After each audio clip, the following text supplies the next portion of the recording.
It's common knowledge that when you put good in, you get good out. That's true on many levels, but none so literal as with what we put in our bodies. We were designed to survive and thrive off of what the earth provides for us, but the production of those life-giving substances has turned into such a finely tuned machine that prioritizes profit and taste, that we've lost a lot of what was good for us along the way. One of the biggest steps backward for the health of the Western world was the introduction of GMO foods, or any food that is genetically modified in order to live even with poisons sprayed on them. The purpose of this is to keep the food growing when the plants are sprayed for bugs, weeds, etc. Unfortunately, that means that things like Roundup are actually being put into our foods so that they'll be immune to being sprayed with it. As you can imagine, that's not great for your system. McDonald's Corporation is the largest dealer of GMOs, according to your Newswire, and according to recent reports, the Golden Arches have been seeing less green pass through them because of this information. The national awareness that GMOs could be contributing to the bad health of this generation is finally affecting the fast food superstars' bottom line.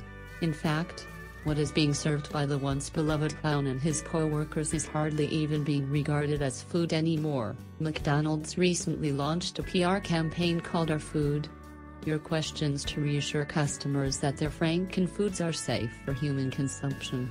Unfortunately for McDonald's, their campaign backfired spectacularly.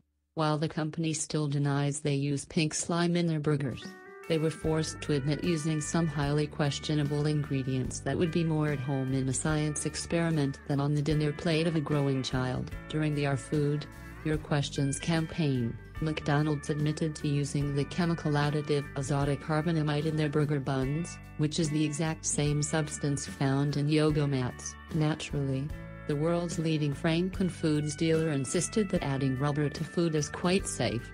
According to McDonald's, there are varied uses for azotocarbonamide, including in some non-food products, such as yoga mats. As a result, some people have suggested our food contains rubber or plastic, or that the ingredient is unsafe.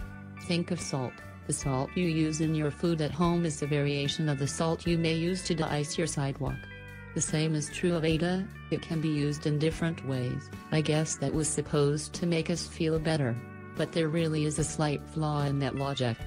Just because food products can be used in an industrial capacity, doesn't mean that industrial products should be used in a food-type capacity.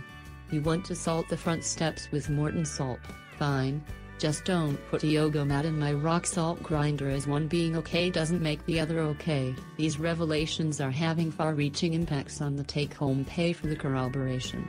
AP reports that stores are closing nationwide, and profit margins are slimming down, unlike the waistlines of those who eat their food, according to an Associated Press review of the corporation's regulatory filings. McDonald's closed over 700 stores last year and suffered an 11% decrease in revenue and 30% drop in profit. For corporations the size of McDonald's, operating on slim profit margins, falls in profit of 2 to 3% can have enormous ramifications.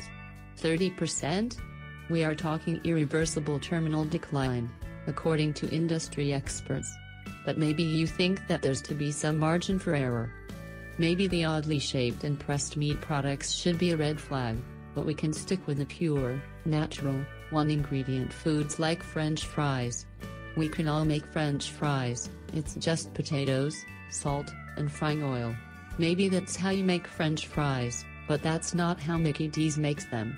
French fries are actually comprised of 19 shocking ingredients. The staple side dish is basically a laboratory experiment in creating an item that looks and tastes like a potato product but is actually a chemically engineered concoction of GMOs, trans fats, chemical stabilizers, preservatives, wheat, milk, and beef derivatives, as well as poisonous additives derived from petroleum and silicone. Future generations will look back at McDonald's with horror.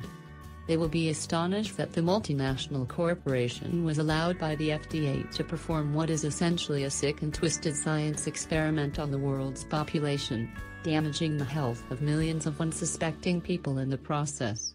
McDonald's aimed their advertising squarely at children and adolescents, trying to hook them on their chemical-laden addictive products while they were young and vulnerable. and all in the name of profit over all else. May we learn the error of our ways sooner rather than later and save our collective health while we still can. The honest truth is that you would probably be better off to eat cane sugar out of the bag standing over the sink than to feel happy eating a Happy Meal. McDonald's hit its time, and that is now past.